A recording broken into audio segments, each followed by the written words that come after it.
જય ગિરનારી દર્શક મિત્રો, ભારે વરસાદના કારણે લીલી પરિક્રમાનો 36 કિમીનો રૂટ ધોવાયો છે. જૂનાગઢમાં આગામી 2 નવેમ્બરથી ગિરનારની લીલી પરિક્રમાનો સત્તાવાર પ્રારંભ થવાનો છે, પરંતુ આ વર્ષે થોડી અડચણ આવી શકે છે. મોટા ભાગે દર વર્ષ પરિક્રમા શરૂ થતાં પહેલા લાખો લોકો પરિક્રમા પૂર્ણ કરી લેતા હોય છે.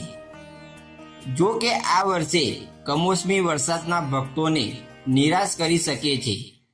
વરસાદના કારણે લીલી પરિક્રમાનો 36 કિમીનો રસ્તો ધોવાઈ ગયો હતો, જેના કારણે લીલી પરિક્રમાની તૈયારીઓએ બ્રેક લાગી છે, તેમજ રદ થવાની પણ શક્યતા વધી રહી છે.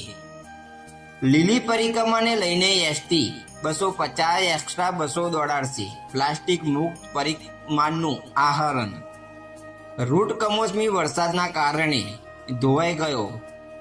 જિલ્લા કલેક્ટર દ્વારા પણ કેટલીક સૂચનાઓ આપવામાં આવી હતી.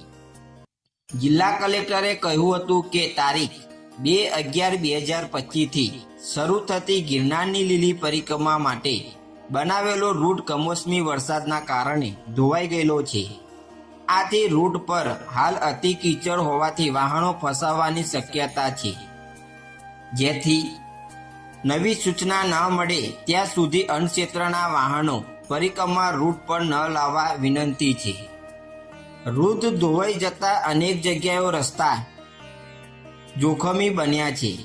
2-3 દિવસથી પડેલા કમોસમી વરસાદના કારણે પરિક્રમાના 36 કિમીના રૂટ ધોવાઈ જતા અનેક જગ્યાએ રસ્તાઓ જોખમી બન્યા છે, જેથી વન વિભાગ જણાવ્યું મુજબ હાલ પરિક્રમા રૂટ પર ભારે વાહનો જઈ શકે એમ નથી, જેથી તંત્ર દ્વારા કોઈ નવી સૂચના ના આપવામાં આવે ત્યાં સુધી ઉતારાને યથાય કરતા લોકોને રૂટ પર વાહન ના લઈ જવા માટે કહેવામાં આવ્યું છે. અત્યારે પરિક્રમાના રૂટ જોખમી બન્યા છે. એટલે જ નહીં, પરંતુ ફોરેસ્ટ અધિકારી દ્વારા બાળકો, વૃદ્ધો અને બીમાર લોકોને પરિક્રમામાં ના આવવા અપીલ કરવામાં આવી હતી. ગિરનારની લીલી પરિક્રમા લાખો સંખ્યામાં લોકો જતા હોય છે, જેની સાથે મોટી માન્યતાઓ પણ જોડાયેલી છે, પરંતુ આ વર્ષે લીલી પરિક્રમા રદ થાય તેવી પણ શક્યતાઓ છે, કારણ કે વરસાદના કારણે રૂટ ધોવાયા છે, કીચડ થઈ ગયું છે, જેથી અન્નક્ષેત્ર ચલાવતા લોકો અહીં ખાસ સૂચના આપી દેવામાં આવી છે.